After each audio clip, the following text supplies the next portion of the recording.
Пикот на короната помина, но остана отворена дилема. Што потоа? Прашање кое ги тишти граѓаните не само во земјава, туку низ целиот свет. Како да се добие вистинската слика за тоа колку мина биле во контакт со вирусот, а можеби не знаеле? И како да се направи реален скрининг на населението? Микробиологот доктор Билјана Ќурчиќ вели оти најдобар начин да се направи детална анализа на состојбата со коронавирусот во земјава е преку комбинација на серолошките и молекуларните тестови. Интересот кај граѓаните за комбинираните тестирања бил зголемен, вели таа. Најважно да се направи комбинација на двата теста. Прво, за да се знае дали сте дошле во контакт со вирусот. Второ, да се знае во кој момент треба да се земе бриз. И трето, согласно со комбинацијата на сите резултати, точно да се знае дали пациентот е инфективен за околината, колку време треба да седи дома и за колку време смее да се врати во нормалниот живот, безбедно и за него и за целата околина.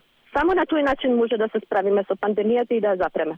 Луѓето сами сакаат пред да излезат надвор и пред да се вратат во своите нормални животи, да си го знаат статусот и да си објаснат некои контакти, јасни, нејасни и така натаму и сами бараат да видат дали дошле во контакт со вирусот или не. Олабавувањето на мерките кое го најавува владата, враќањето на работниците на своите места, но и планирањето на годишните одмори. Во голема мера ќе зависи од здравствениот статус на граѓаните. Болницата Аџибадем Систина стартуваше со брзи молекуларни тестови, каде преку земање бриз пациентите за 30 на минути добиваат точен резултат за присуство на вирусот во организмот. Токму овие ПСР тестови се клучни за тешко болните пациенти, чиј живот зависи од брзината на добиениот резултат. Веќе од минатата недела во нашата институција почна да се работи брз ПСР тест кој што е со иста сензитивност и со иста точност како и останатите молекуларни тестови, каде што резултатот се добива за 1 час.